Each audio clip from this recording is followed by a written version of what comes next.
Hello hi అందరికీ నమస్తే. ఈరోజు ప్రధాన వార్తలు. వీడియోను దయచేసి పూర్తిగా చూడండి. నచ్చినట్లయితే లైక్ చేయండి, ఎందుకంటే మనది చిన్న channel.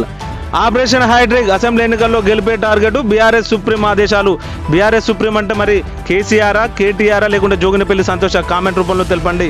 Prabhakar Rao and team action. 2016 నుంచి ఫోన్ ట్యాపింగ్, స్వపక్షాలది కూడా ట్యాపింగ్ చేశారంటూ రాధాకృష్ణరావు సంచలన వాంగ్మూలం. వరంగల్ అభ్యర్థిగా కడియం కావ్య పార్టీలో చేరిన మరుసటి రోజు టికెట్ ప్రకటించిన ఏఐసీసీ ప్రధాన కార్యదర్శి. కవిత బెయిల్ పిటిషన్ విచారణ వాయిదా ఈ నెల 4 పోస్ట్పోన్ చేసిన సుప్రీంకోర్టు. రాజీనామా చేయాల్సిందే, పార్టీ మారే ఎమ్మెల్యేలపై బీఆర్ఎస్ వ్యూహం. స్పీకర్ నుంచి హైకోర్టు వరకు లీగల్ ఫైట్.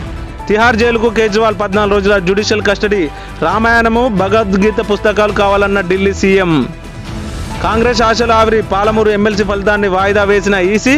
గెలుపుతో లోక్సభలో దూకుడుగా వెళ్లాలన్న కాంగ్రెస్ ఆశలపై ఆవిరి చల్లిందంటూ దిశా కథనం. ఆల్ టైమ్ బంగారం రికార్డు. First time 70,000 cross. పన్నులు కలుపుకొని మార్కెట్లో 70,000